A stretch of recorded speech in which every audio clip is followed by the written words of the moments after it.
আজকে আমি গিয়েছিলাম আমাদের বাগানে উচ্ছে তুলতে। হ্যালো বন্ধুরা, সবাই কেমন আছো? আশা করবো সবাই ভালো আছো।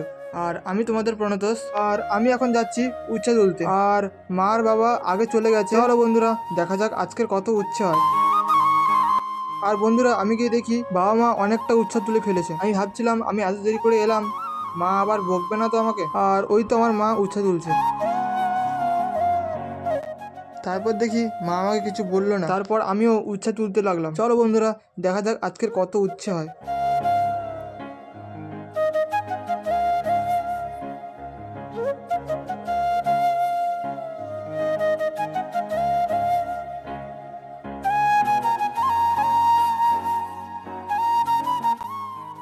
তারপর উচ্ছে তুলতে তুলতে মা বলল তাড়াতাড়ি উচ্ছে তুলতে, কারণ এখন অনেকটা তোলা বাকি আছে। পুরো এই লংটা আর ওই পাশে যে বাগানটা দেখতে পাচ্ছ বন্ধুরা, ওটা এখনো বাকি আছে। চলো বন্ধুরা, উচ্ছে তাড়াতাড়ি তুলে ফেলা যাক।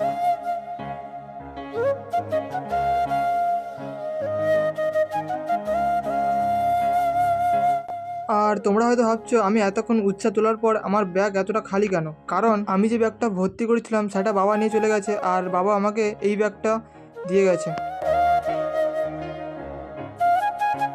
তারপর কিছুক্ষণ উচ্ছে তোলার পর আমাদের এই পাশে বাগানটা পুরো কমপ্লিট হয়ে গেছে তোলা। আর আমরা এখন যাচ্ছি বাড়িতে এই সব উচ্ছে একটা বস্তায় ভরার জন্য।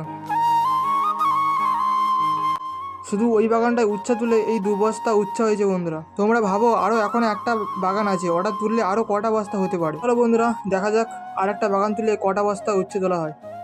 তারপর বন্ধুরা, আমি কিছুক্ষণ উচ্ছে তোলার পর ওই বাগানটায় আমার ব্যাগ ভর্তি হয়ে যায়। তাই মা বলল যে তুই বাড়ি চলে যা, আর বললো আমাকে ব্রাশ করে খেয়ে নিতে, কারণ এই বাগানটা উচ্ছে তোলা প্রায় শেষ হয়ে গেছে, আর একটুখানি বাকি আছে। তাই বন্ধুরা, আমিও বাড়ি চলে এলাম। তারপর বন্ধুরা, আমি আর ভিডিও বানাইনি, আমি এক জায়গায় যাবো বলে। আর বন্ধুরা, ওই বাগানটা উচ্ছে তুলে প্রায় 3 বস্তা উচ্ছে হয়েছে। আর বন্ধুরা, আজকের ব্লগটা এতটাই। যদি আমার ভিডিও ভালো লেগে থাকে তাহলে একটু সাপোর্ট করবে, আর এইভাবে আমার পাশে থেকো। দেখা হচ্ছে পরে ভিডিওতে বন্ধুরা, টাটা।